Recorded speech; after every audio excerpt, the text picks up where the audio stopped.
Bismillahirrahmanirrahim.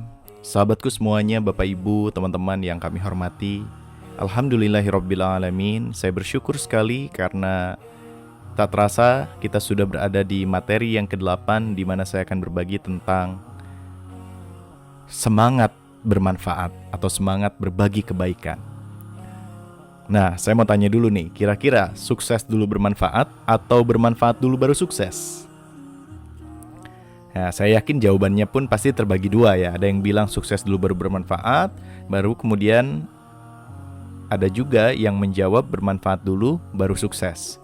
Nah, kalau saya berada di tim yang menjawab bermanfaat dulu baru sukses. Kenapa?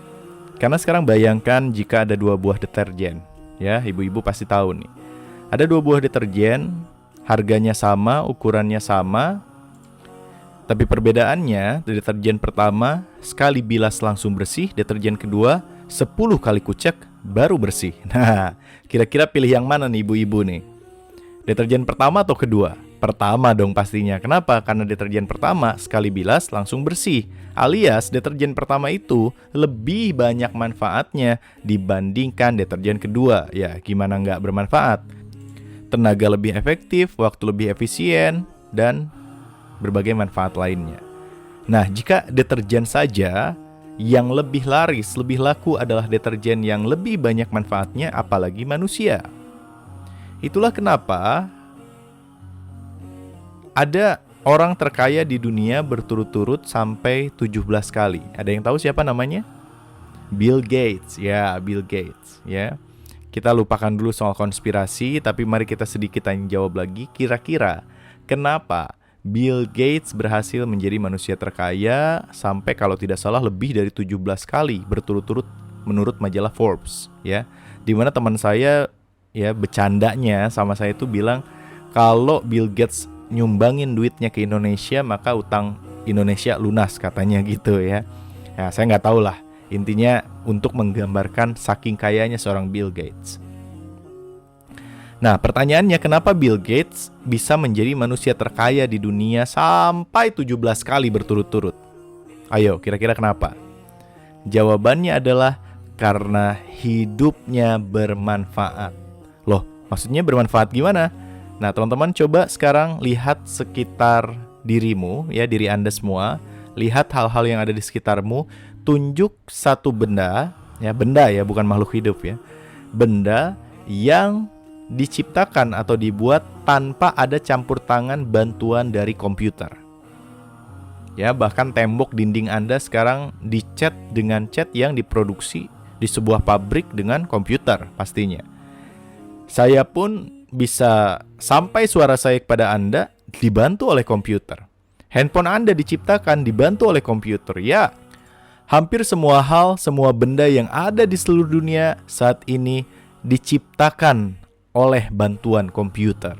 Wow. Ya, bayangkan listrik bisa mengalir itu juga diaturnya dengan komputer, ya. Banyak orang bisa belajar, banyak rumah sakit bisa beroperasi, banyak nyawa bisa ditolong di sebuah rumah sakit, semua menggunakan teknologi yang dibantu pembuatannya oleh komputer. Dan inilah makna atau hikmah dari sebuah kalimat bahwa khairun nas anfa'uhum linnas. Sebaik-baik manusia adalah manusia yang bermanfaat bagi sesama. Dan itulah kenapa saya meyakini bahwa jika hidup kita bermanfaat, artinya kita adalah sebaik-baik manusia kan, manusia terbaik kan. Dan saya percaya, saya yakin demi Allah, Allah tidak akan menyia-nyiakan rezeki manusia yang hidupnya bermanfaat. Betul ya? Wow, Masya Allah, luar biasa. Nah, berikutnya adalah saya juga ingin sampaikan, jika diibaratkan di depan Anda ada sebuah sungai, ya, sebuah selokan lah. Kemudian airnya tenang, dia mengalir tapi mengalir pelan. Pertanyaan saya, ya, sungai tersebut bagaimana caranya biar alirannya menjadi deras? Caranya sederhana, perbanyak saluran air itu untuk bisa mengalir ke berbagai tempat. Kan gitu ya? Semakin banyak saluran ngalirnya, maka alirannya pun akan semakin deras. Pun begitu juga di dalam kehidupan kita. Jika Anda ingin rezeki Anda mengalir lebih deras daripada saat ini, maka perbanyak saluran air untuk mengalirkannya. Maksudnya apa? Ya alirkan aliran sungai ini, ya aliran rezeki ini ke berbagai tempat. Atau bahasa lainnya adalah sedekah. Ya, jika diibaratkan rezeki itu adalah air, maka bayangkan air kalau nggak ngalir itu jadi penyakit. Air kalau dibiarkan begitu saja tanpa dialirkan itu jadi air kotor. Ya, ujung-ujungnya penyakit. So, begitu juga dengan rezeki. Maka kalau bisa, kalau Anda ingin mengalirnya lebih deras, maka perbanyak sedekah Anda, teman-teman semuanya. Tapi kemudian kalau Anda takut rezeki Anda habis ketika dibagi, artinya Anda tidak percaya kepada sumber mata air kalau dibaratkan air, ya. Alias Anda tidak percaya pada sumber rezeki yang Anda dapatkan. Siapa itu sumber rezeki? Allah Ar-Razzaq yang maha memberi rezeki. Allah Al-Ghani yang maha kaya, Al-Mughni yang maha mengayakan.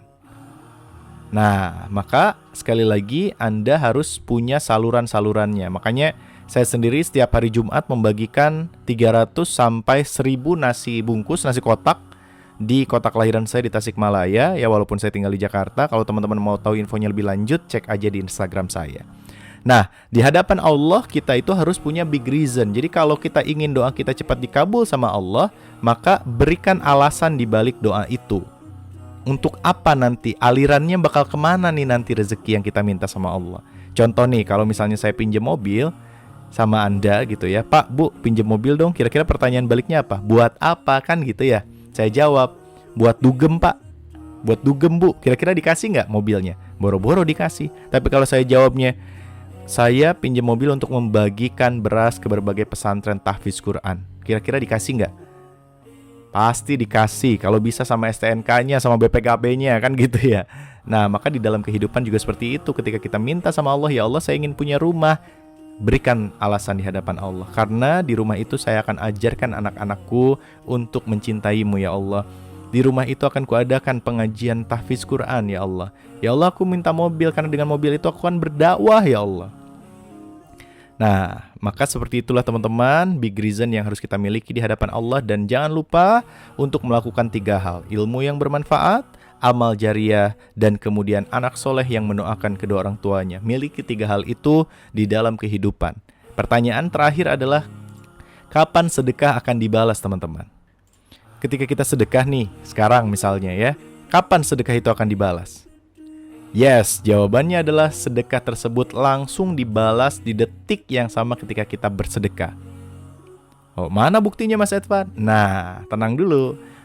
Sampai kepada kita balasannya baru ada prosesnya, ya. Tapi proses tersebut sudah dimulai di detik yang sama ketika kita sedekah. So, perbanyak sedekah di hadapan Allah dan Allah akan jadikan diri kita manusia yang berkelimpahan rezeki dan kebahagiaan. Amin ya Allah ya Rabbal Alamin.